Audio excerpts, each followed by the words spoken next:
11th admission 2025-26 तर आज special round 1चा निकाल लागणार आहे आणि निकाल कसा चेक करायचा तर सर्वप्रथम विद्यार्थ्यांना यायचा आपल्याला 11th ॲडमिशन 2025-26च्या साईडवर आल्यानंतर बघू शकता तुम्ही।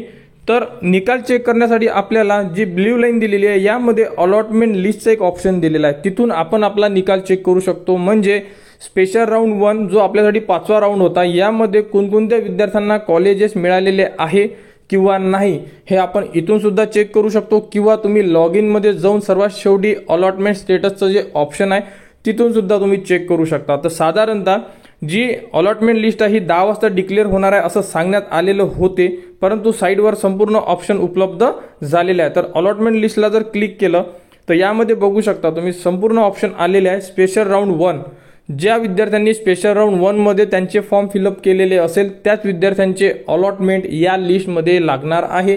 ज्यांनी फॉर्म भरलेले नाही आहे किंवा ज्यांचे फॉर्म लॉक नाही आहे ते विद्यार्थी यामध्ये सिलेक्ट होणार नाही आहे। इथून तुम्ही अलॉटमेंट लिस्ट डाउनलोड सुद्धा करू शकता, किंवा तुमच्याकडे एक ॲप्लिकेशन नंबर आहे जो ॲप्लिकेशन नंबर तुमच्या फॉर्मवर सुद्धा दिलेला आहे, तो ॲप्लिकेशन नंबर किंवा तुम्ही नोट करून ठेवलेला असेल तो ॲप्लिकेशन नंबर तुम्हाला इथे इन्सर्ट करायचा आणि त्यानंतर सर्चला क्लिक करायचं। सर्चला क्लिक केल्यानंतर तुम्ही तुमचे अलॉटमेंट लिस्ट म्हणजे तुम्हाला कोणते कॉलेज मिळालेले आहे हे तुम्ही चेक करू शकता। आणि ज्या विद्यार्थ्यांना कॉलेज मिळालेले असेल ते विद्यार्थी कॉलेजला जाऊन त्यांची ॲडमिशन प्रोसेस कंप्लीट करू शकतात। आणि विद्यार्थ्यांचे असे सुद्धा प्रश्न मांडलेले आहेत की सर स्पेशल राऊंड 2 होणार आहे का?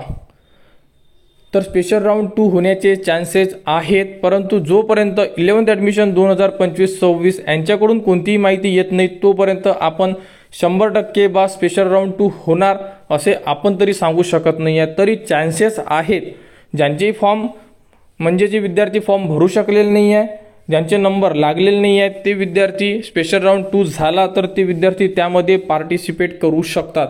तर या प्रकारे तुम्ही तुमचे स्पेशल राऊंड 1चे अलॉटमेंट चेक करा। कॉलेज मिळालेले असेल तर प्रवेश घ्या, जर कॉलेज मिळाले नसेल तर वेट करा। पुढील जी अपडेट असेल ती तुम्हाला आपल्या चॅनलवर प्रॉपर देण्यात येणार, त्या प्रकारे तुम्ही तुमचे फॉर्म फिलअप करू शकतात। तरी चान्स आहे, विद्यार्थ्यांनी घाबरण्याचं कारण नाही आहे। वेट करा, अपडेट आल्यानंतर संपूर्ण माहिती तुम्हाला आपल्या चॅनलवर देण्यात येणार। आणि जर समजा कोणत्या विद्यार्थ्याला जर अलॉटमेंट चेक करता आले नाही किंवा त्यांचे अलॉटमेंटमध्ये जर काही प्रॉब्लेम वाटत असेल तर संपूर्ण विद्यार्थ्यांनी 10 वाजेपर्यंत वाट बघा, कारण अलॉटमेंटचे ऑप्शन उपलब्ध झालेले आहेत, परंतु साईडवर जे दिलेलं आहे की 10 वाजता अलॉटमेंट उपलब्ध होतील। तर काही विद्यार्थ्यांना जर अडचणी जात असेल तर तुम्ही 10 वाजल्यानंतर सुद्धा चेक करा, कारण कसं आहे काही ज्या विद्यार्थ्यांचे अपलोडिंग असते हे सुरू असते त्यामुळे आपण त्यांचे अलॉटमेंट चेक करू शकतो, किंवा काही विद्यार्थ्यांचे जर बाकी असेल तर हे 10 वाजेपर्यंत संपूर्ण अलॉटमेंट लिस्ट तुमची साईडवर उपलब्ध होऊन जाणार। तरी विद्यार्थ्यांनी 10 वाजेपर्यंत वेट करू शकता। 10 वाजल्यानंतर जर तुम्हाला अलॉटमेंट मिळालेले नाही किंवा तुम्हाला समजलेले नाही तर त्यानंतर तुम्हाला लॉग इन मधून कशा प्रकारे चेक करू शकता, अलॉटमेंट लेटर कसे डाउनलोड करू शकता या संदर्भात तुम्हाला जो व्हिडिओ असेल हा 10 वाजल्यानंतर तुम्हाला आपल्या चॅनलवर देण्यात येणार। त्यासाठी आपल्या चॅनलच्या कनेक्टमध्ये राहा, चॅनलला सबस्क्राईब करा व हा व्हिडिओ इतरांपर्यंत शेअर करा।